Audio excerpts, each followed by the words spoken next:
Hey everyone, so today we're going to tackle a word that you hear absolutely everywhere: populism. It gets thrown around constantly in the news, on social media, but what does it actually mean? And more importantly, is it a friend or a foe of democracy? Let's really dig in. And right away, we hit this central puzzle. On one side, you have scholars who call it a dangerous, almost proto-totalitarian logic. But on the other side, you have people who see it as this powerful engine for democratic renewal. The source material for this explainer, though, argues that this whole debate might be missing the point, because for years, we've been asking the wrong questions. So let's start with the way most of us are taught to think about populism. It's the standard view, but it's a view that's deeply flawed and honestly tells a pretty incomplete story about what's really going on. You know this picture, right? It's the classic setup. A super charismatic leader steps up and claims to be the one true voice of the real people, fighting against some corrupt, out-of-touch elite. This entire view pivots on one thing: the question of identity. It's all about drawing a line in the sand, defining who gets to be one of the people and who gets cast out as the enemy. And this idea isn't new. It has some pretty heavy theoretical roots, especially from the 20th century thinker Carl Schmitt. His argument, basically, was that real democracy isn't just about process and voting. No, it's about this powerful, emotional moment of identification, where the people suddenly see their unified will perfectly reflected in a single leader or symbol. And that theory really puts all the focus on forging that one single identity. Now, here's where it gets really interesting. You've got these two totally opposing camps that somehow end up trapped in the exact same box. As you can see, the liberal critics look at this identity-based approach and they're terrified because it's exclusionary by nature. But then the radical admirers, they celebrate it for the very same reason. They see it as creating a powerful new political force. But look at what they have in common. They both agree that populism is all about creating a unified identity through conflict. And this quote from critic Nadia Urbanati just nails the logical endpoint of this whole identity-focused view.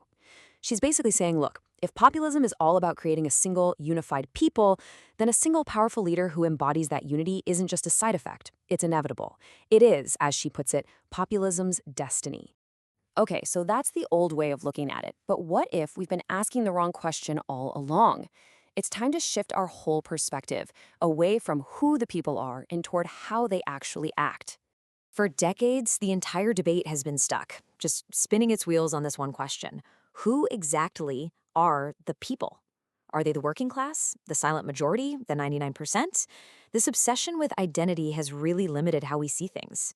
But the political theorist Jason Frank suggests we should just flip the script. Forget identity for a second, he says, and ask a much more revealing question. How do the people actually organize themselves? What do they do? And this brings us to a really crucial concept: praxis. Okay, don't let the word scare you. Think of it this way. Praxis isn't just what a movement says it believes, it's about what it actually builds. It's the real-world stuff, the experiments, the new ways of working together, the actual institutions a movement creates. It's where the big ideas hit the pavement. Now, to make this idea of praxis feel a little less, academic, let's look at a powerful real-world example: the 19th century American populist movement, and specifically the Farmers' Alliance. So let's set the scene real quick. We're in the late 1800s, deep in the American South and Midwest. There's this massive grassroots movement just exploding across the country, which eventually leads to the creation of the People's Party. So what was fueling all this? Well, it was a brutal economic system called crop lien. It was basically a system of debt slavery. Farmers had to mortgage their future crops just to get seeds and supplies for the year, trapping them in a vicious cycle of debt that cost millions, their land, their homes, and their independence. And here it is, folks. This is their praxis in action. They didn't just stand on a soapbox and protest the system. They built an alternative one from the ground up. They created their own cooperative stores to buy goods, their own lending agencies to get out from under the banks, and a massive educational network with thousands of lecturers and hundreds of newspapers. They were building what they called a cooperative commonwealth. This next part just shatters a common stereotype. We always hear that populism is anti-intellectual, that it's all about emotion, right? But one of the main slogans for the Farmers Alliance was "knowledge is power." This entire movement was built on a foundation of education and self-improvement. In fact, their focus on education was so central that people at the time literally called the People's Party the Reading Party and the Writing and Talking Party. These folks were absolutely dedicated to collectively understanding the complex economic and political forces that were running their lives. And this is a perfect example of what social theorists call prefigurative politics. The alliance wasn't just talking about a cooperative future, they were actually building a small-scale version of it in the here and now. The way they organized themselves, their means, directly mirrored the very society they were hoping to create. Their practice reflected their principles. So, what's the big takeaway from all this? Let's bring it all home and see why the shift in perspective, from identity to praxis, is so incredibly important for understanding politics today. Okay, so let's just boil this all down. The core argument is pretty simple.